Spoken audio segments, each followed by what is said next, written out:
अस्सलाम वालेकुम my YouTube family, कैसे हैं आप लोग। उम्मीद है कि आप लोग खैरियत से होंगे। अल्हम्दुलिल्लाह मैं भी ठीक हूँ। और कल की रेसिपी के लिए मैं यहाँ पर बिग बास्केट से चीज़ें ऑर्डर कर रही हूँ। तो 1 डे डिलीवरी है, इसीलिए एक दिन पहले इसको बुक करना पड़ रहा। नहीं तो पहले 2 घंटे में चला के दे देते थे उन लोग, लेकिन अभी 1 डे डिलीवरी रख दी उन लोग। तो इसके लिए मैं एक दिन पहले यहाँ पर जो है अपना ऑर्डर दे दे रही हूँ। तो कल 4 बजे तक ये सारी चीज़ें आ जाते तो फिर मैं अपनी जो तैयारी है वो कर ले सकती हूँ आराम से। और जो भी चीज़ें मेरे पास नहीं थे वो मेरे को मंगाना है, 4-5 चीज़ें होना है। तो इसके लिए मैं यहाँ पर बर्गर बन मंगाना है, लेट्स का पत्ता मंगाना है। तो इसके लिए मैं ऑर्डर कर दी और इंशाल्लाह फिर ये ऑर्डर मेरे को कल मिल जाता। 2000 years later. तो अब हो गया नेक्स्ट डे और मैं आ गई किचन में। तो आज मैं आप लोगों के साथ, जैसा कि आप लोगों को बोली, मैं आज बीफ बर्गर आप लोगों के साथ शेयर करने वाली हूँ, जो बहुत ही मज़े का और बहुत ही यम्मी बन के रेडी होता। तो उसके लिए यहाँ पर सबसे पहले आपको खीमा होना है और खीमे में जो है सिर्फ और सिर्फ नमक और काली मिर्च और थोड़ा सा जो है सोया सॉस ऐड करना है। ये 3 इंग्रेडिएंट्स ही डालना है इसमें, ना अदरक लहसुन का पेस्ट डालना है, ना दूसरे कोई भी मसाले इसमें ऐड करना है। बस इन तीनों चीज़ों को डालना है और फिर फ्राई कर लेना है। तो उसके लिए यहाँ पर इतना खीमा था मेरे पास। तो इतने खीमे में जो है 3 टिक्कियाँ बनके रेडी हुए थे। तो मैं आज सिर्फ 2 ही बर्गर बनाने वाली हूँ, लेकिन यहाँ पर 3 टिक्कियाँ बन के रेडी हुए। तो एक मैं सेव कर लेती हूँ बाद में के लिए, बाद में फिर कभी भी बना ले सकते। तो 2 मैं यहाँ पर फ्राई करने वाली हूँ।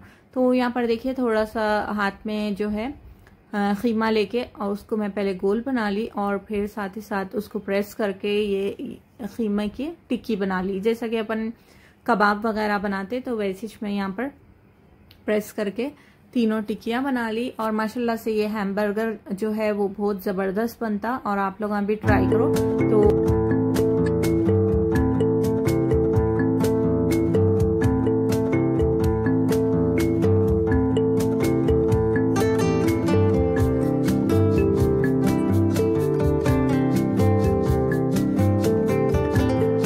अच्छा जी, यहाँ पर आप लोग देख सकते हैं कि बर्गर के जो टिक्कियाँ हैं वो मैं रेडी करके रख दी और फिर उसको बाद में जब बनाने के टाइम पे फ्राई कर लेती हूँ। और साथ ही साथ जो मेरे दूसरे काम है वो भी यहाँ पर साथ ही साथ हो रहे। तो दाल यहाँ पर बना ली थी मैं बॉईल करके और इसको भी मैं निकाल के फिर रख लेती हूँ।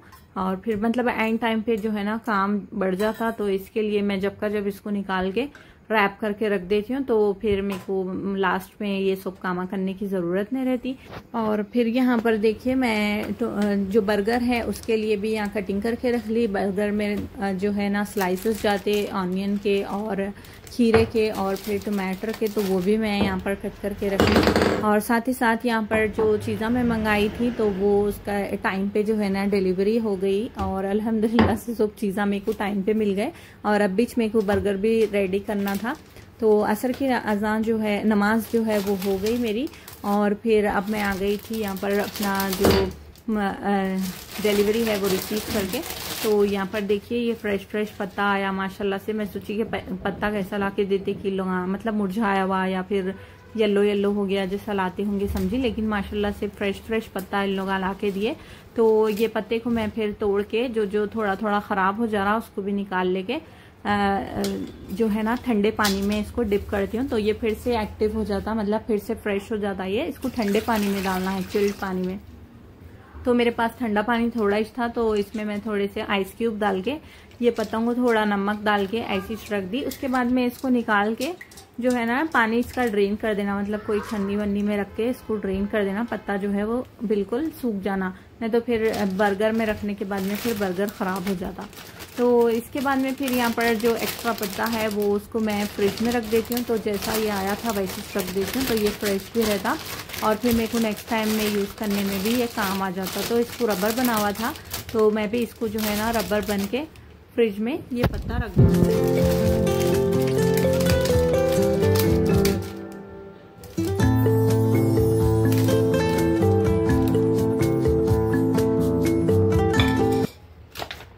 और अब मैं बनाने वाली हूँ यहाँ पे बर्गर की सॉस। तो जो लास्ट टाइम मैं आप लोगों के साथ लोडेड फ्राइज बनाने के टाइम पे जो सॉस शेयर करी थी, सेम वैसी जो आप लोगों को बनाना है सॉस। और अगर आपके पास थोड़े चीज़ें नहीं है इसमें से, 1-2 सॉसेस नहीं है तो आप लोग स्किप भी कर सकते हैं। ऐसा नहीं है कि 3-4 सॉसेस आप लोगों को डालना है। बस आपके पास मेयोनीज और केचप भी है तो आप उसमें थोड़े चिल्ली फ्लेक्स और थोड़ा सा इसमें काली मिर्ची भी डाल के, नमक डाल के आप इसको बना ले सकते हैं। तो मेरे पास जो है ना चिल्ली सॉस नहीं था, हॉट चिल्ली सॉस, ये थोड़ा मतलब स्पाइसी रहता तो इसके लिए मैं ये मंगा ली थी। और फिर इसमें जो है ना मस्टर्ड सॉस डाल देंगे और फिर उसके बाद में इसमें थोड़ा सा नमक, थोड़ी सी काली मिर्ची और थोड़े से चिली फ्लेक्स डाल के इसको फिर अच्छे से बीट कर लेंगे। तो यहाँ पर मजे की जो सॉस है वो बनके रेडी हो जाती। तो मतलब ये सॉस हो या फिर कोई भी सॉस ऐसी बनती, मतलब 1-2 सॉस मिला के उसको थोड़ा टेस्ट डिफरेंट बना लेते। बस थोड़ा पिज्जा की जो सॉस है वो अलग रहती है, उसको घर पे भी बना सकते हैं अपन, तो वो थोड़ा अलग रहती। बस फिर यहाँ पर जो है ना सॉस जो है ना ये बन के रेडी हो गई और अब इसको रख देंगे अपन साइड में। अच्छा जी, यहाँ पर जब कभी भी अपन सामान मंगाते तो मतलब अपन डाल के डब्बों में रख देते और उसकी एक्सपायरी डेट अपने को याद नहीं रहती। तो मैं ये करती हूँ कि इसमें जब कभी भी चीज़ डाल देती हूँ, मतलब कोई भी पाउडर है या फिर कॉर्नफ्लोर है या कोई भी मसाला वगैरह, तो उसके लिए मैं यहाँ पर एक स्टिकर लेती हूँ और उस पर लिख देती हूँ। यहाँ पर मेरे पास अभी मैं कॉर्नफ्लोर डाली तो उसका नाम लिख देती हूँ मैं, क्योंकि कभी कभी मसाले भी समझ में नहीं आते, तो इसके लिए मैं यहाँ पर लिख देती हूँ कॉर्नफ्लोर और फिर उस पर लिख देती हूँ उसकी एक्सपायरी डेट और फिर इसको कट करके उसके नीचे लगा देती हूँ। ये बॉटम में इस तरह से मैं इसको पेस्ट कर देती हूँ। तो ये पेस्ट करने से ये होता कि अपने को मालूम हो जाती कि इसकी एक्सपायरी कब है और फिर आसानी से अपन इसको थ्रो भी कर सकते और फिर मतलब डेट उतरी हुई चीज़ भी अपन नहीं खा सकते। तो इसके लिए ये बेस्ट आइडिया है, तो मैं इसको ऐसा करके रख लेती हूँ, तो फिर मेरे को आसानी हो जाती है एक्सपायरी डेट जो है देखने में। और अब मैं यहाँ पर आप लोगों को कैबेज के भजियों की रेसिपी देने वाली हूँ। बहुत ही आसान और बहुत ही जल्दी बन के रेडी होती। तो उसमें यहाँ पर मैं कैबेज ली, टमाटे और प्याज तीनों को बारीक बारीक कट कर ली और इसमें ऐड कर दी मैं 4-5 टेबल स्पून बेसन। आप जितनी क्वांटिटी बना रहे उतना बढ़ा लेना। और फिर आधा टेबल स्पून मैं इसमें ऐड करी चावलों का आटा, थोड़ा सा इसमें सोडा डाली और आधे टेबल स्पून जितने यहाँ पर चिली फ्लेक्स ऐड कर दी और फिर आधा टेबल स्पून जो है ना इसमें धनिया गया। फिर उसके बाद नमक, मिर्ची, हल्दी और अदरक लहसुन, ये 4 चीज़ें तो बेसिक है भजियों में, तो वो भी डाल लेना है। और फिर इसमें डाल लेना है हरा धनिया और फिर बारीक कटी हुई मिर्ची। तो बस ये चीज़ें इसमें ऐड करना है और थोड़ा थोड़ा पानी डाल के इसको अच्छा मिक्स करना है और थिक सा बैटर बनाना है। तो ये रेसिपी उन लोगों के लिए है जो इजी रेसिपी दो बोल के कमेंट कर रहे, तो उनके लिए है। और ये सब चीज़ें जो है ना अवेलेबल घर में रहते, मतलब इसमें तो एक भी चीज़ बाहर से मंगाने की नहीं रहती। जब कभी भी कैबेज घर में आई थोड़ी आप उसको सेपरेट रख लो और फिर इस तरह से ये भजिए बना लो, तो बहुत ही टेस्टी और बहुत जल्दी ये बनके रेडी हो जाते। एकदम इजी रेसिपी है। तो बस यहाँ पर देखिए मैं थोड़ा थोड़ा पानी डालती गई और फिर इसको मिक्स करते गई। तो यहाँ पर थोड़ा पानी जो है ना वो मेरे हाथ से थोड़ा ज़्यादा गिर गया था, तो पानी ज़्यादा गिर गया अभी, तो आप इसमें फिर से थोड़ा सा और बेसन ऐड कर सकते हैं। मैं यहाँ पर 2 चम्मच ऐड कर दी और नमक फिर भी आप थोड़ा ऐड कर लो, क्योंकि बेसन ऐड होने से फिर नमक भी थोड़ा कम हो जाता। और फिर यहाँ पर देखिए इस तरह से मैं इसका जो है ना थिक सा बैटर बना ली और अब इसको कर लेंगे फ्राई।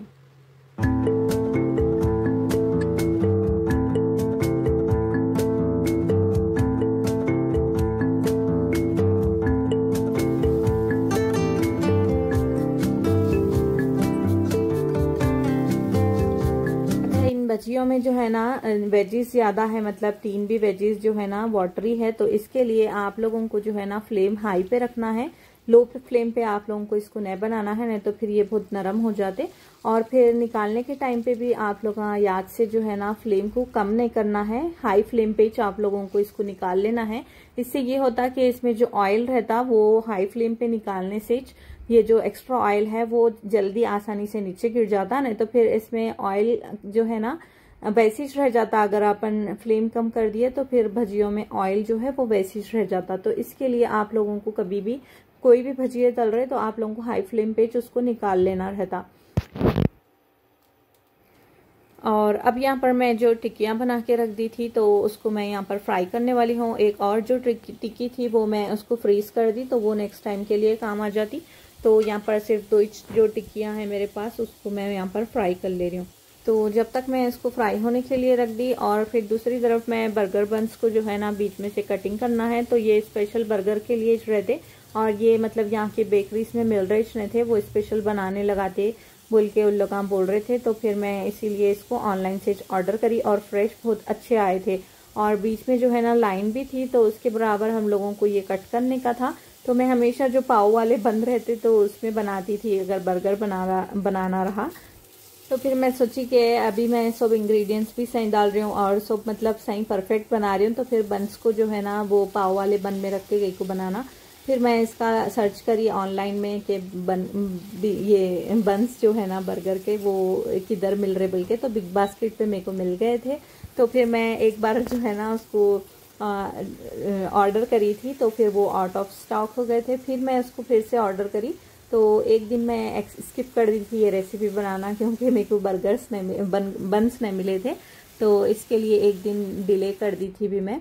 फिर फाइनली मैं अल्हम्दुलिल्लाह मेरे को ये बंस भी मिल गए थे। तो बस फिर यहाँ पर मैं इसको बीच में से कट कर ली, जहाँ पर लाइन थी तो 2 होना था, मेरे को 2 बर्गर बनाना है तो 2 बंस ले ली मैं, और 2 जो है ना। तो नेक्स्ट टाइम मैं फिर उसका वेज बर्गर भी बना ले सकती हूँ, और जो टिक्की है मेरे पास तो उसका मैं फिर से बीफ बर्गर भी बना ले सकती हूँ। और फिर यहाँ पर साथ ही साथ देखिए ये वाली टिक्की को मैं इस तरह से थोड़ा खोल के भी फ्राई कर ली, ताकि ये जो बीफ बर्गर है वो कच्चा ना रहे, और थोड़ा खुला रहा तो फिर बर्गर में ये स्प्रेड भी रहता, अच्छा खुला हुआ रहता। बस उसके बाद में यहाँ पर ये वाले चीज़ स्लाइस है मेरे पास, तो ये वाले चीज़ स्लाइस इस पर रख देंगे तो ये अच्छा मेल्ट हो जाता। तो इसके लिए मैं यहाँ पर पहले चूल्हे को ऑफ कर दी, और फिर गरम गरम टिक्कियों पे जो है ना वो चीज़ की स्लाइसेस रख दी, तो वो थोड़ा अच्छा मेल्ट हो जाते और जलते भी नहीं। बस फिर यहाँ पर मैं जो सॉस बनाई थी तो उसको मैं एक पैकेट में डाल के इस तरह से इसकी कोन बना ली, ताकि ये स्प्रेड होने में मेरे को आसानी होना बोल के। बस फिर यहाँ पर ये बर्गर्स पे ये डाल के मैं अच्छा सा इसको स्प्रेड कर दी, और फिर बहुत ही चीज़ी और फिर सॉसी बर्गर बनाने वाली हूँ मैं, और मज़ेदार चटपटा सा बर्गर बनने वाला है। तो उसके लिए मैं थोड़ा सॉस यहाँ पर ज़्यादा डाली, तो आखिर में ऊपर भी डालना है सॉस, तो वो मतलब एकदम नीचे गिरता रहा, एकदम सॉसी जो बर्गर रहता तो वो नीचे गिरता रहा, तो बहुत ज़बरदस्त और यम्मी दिखता बोल के। बस फिर यहाँ पर ये जो स्लाइस ये जो मेरे पास पत्ता है ये फिर मैं इस पे रख दे रही हूँ, और फिर असेंबल करेंगे इस तरह से बर्गर को। और अब यहाँ पर देखिए प्याज को भी रख देना है उसके ऊपर। अच्छा यहाँ पर आप लोग प्याज टमाटर और खीरा जो भी आप लोग रख रहे हैं वो स्किप भी कर सकते, क्योंकि जो बीफ बर्गर है उसको खाली बीफ बर्गर जैसा मैं अभी स्लाइस रखी थी चीज़ का वैसे जो उठा के इस पर रख दिए पत्ते के साथ, तो भी वो परफेक्ट रेसिपी है। और अगर आपको टमाटर और प्याज वगैरह रखना है तो आप वो भी रख सकते हैं, तो मेरे पास है तो इसीलिए मैं ये रख दे रही हूँ। और बाकी सब यहाँ पर देखिए ये वाली टिक्की भी यहाँ पर जो स्लाइस है वो इसको अच्छे से चिपक गई, मेल्ट भी हो गई, तो इस पर मैं ये वाले टिक्कियाँ भी रख दी। बस फिर यहाँ पर जो बचा हुआ सॉस है इसको अच्छे से डाल दी मैं, और सॉसी ये देख सकते आप बर्गर, तो माशाल्लाह से सॉस इस तरह से नीचे गिरता, और बर्गर बन जो है फाइनली हम इसको ऊपर रख देंगे। बस फिर यहाँ पर देखिए ज़बरदस्त से और बहुत ही जूसी और सॉसी और फिर चीज़ी बर्गर यहाँ पर बनकर माशाल्लाह से रेडी हो गए। तो माशाल्लाह से बाहर के जैसा ये बर्गर दिख रहा, तो ये है हम बर्गर और मज़ेदार। और फिर आप लोग अभी ये रेसिपी जो है ना ट्राई करो माशाल्लाह से। तो बस फिर मैं यहाँ पर बर्गर्स को रख दी साइड में, और इसको मैं रैप कर दी थी एल्युमिनियम फॉइल से, कहीं को बोलते हो उसको फिर खुला छोड़े तो फिर वो जो है ना कड़क हो जाता बन, इसके लिए मैं उसको एल्युमिनियम फॉइल से रैप कर दी थी जब तक के इफ्तार का टाइम होने तक। फिर बस यहाँ पर मैं समोसों की भी तैयारी कर ली, तो यहाँ पर समोसे भी रेडी हो गए, और फिर एंड में मेरे को यहाँ पर इफ्तारी की कटिंग करना है। तो बस यहाँ पर मेरा जो है ना काम इस तरह से हो गया, और फिर इफ्तारी हो गई हमारी। इफ्तारी हो जाने के बाद फिर मैं यहाँ पर तहारी भी रेडी कर ले रही हूँ। तो बस यहाँ पर मेरा जो है ना काम इस तरह से हुआ आज, और फिर मैं एंड में जो है ना आप लोगों के साथ क्लिप भी शेयर नहीं कर सकी कि मैं मतलब अपना टेबल कैसा अरेंज करी थी, तो वो भी मैं आप लोगों के साथ शेयर नहीं कर सकी क्योंकि आज टाइम जो है ना वो ख़त्म हो गया था बिल्कुल भी, इसीलिए मैं आप लोगों के साथ कुछ भी शेयर नहीं कर सकी। बस फिर यहाँ पर रोज़ा खुल लेने के बाद में हमारा यहाँ पर खाना रेडी हो रहा। तहारी मज़े की बनाई थी मैं आज, बस फिर यहाँ पर मैं अपना व्लॉग भी जो है वो एंड करने वाली हूँ। तो ये देखिए यहाँ पर तहारी मज़े की और फिर कलरफुल हमारी तहारी बनके यहाँ पर रेडी हो गई। और फिर उसके बाद हम लोग खाना खा लेते। खाना खा लेने के बाद में फिर चाय भी पी लेते। तो बस यहाँ पर खाना खा लेंगे अभी बनने के बाद में, और इसकी फाइनल लुक भी आप लोग देख सकते हैं। तो यहाँ पर देखिए ऊपर नली भी मैं रख डाली थी इसके, क्योंकि फिर ये अंदर चले गई तो फिर पूरा खाने के साथ लपट जाती, इसीलिए। तो बस यहाँ पर तहारी खा लिए हम लोग। उसके बाद में हमारा आज का दिन जो है इस तरह से गुजरा। और फिर बस यहाँ पर मैं अपना ब्लॉग जो है वो एंड करने वाली हूँ। उम्मीद है कि आप लोगों को मेरा आज का ब्लॉग पसंद आया होगा और आज की रेसिपी आप लोग होपफुली आप लोग भी ट्राई करेंगे। तो बस यहाँ पर मैं अपना ब्लॉग एंड करूँगी। इंशाल्लाह फिर मिलेंगे नेक्स्ट ब्लॉग में नई वीडियो के साथ। तब तक के लिए अल्लाह हाफिज।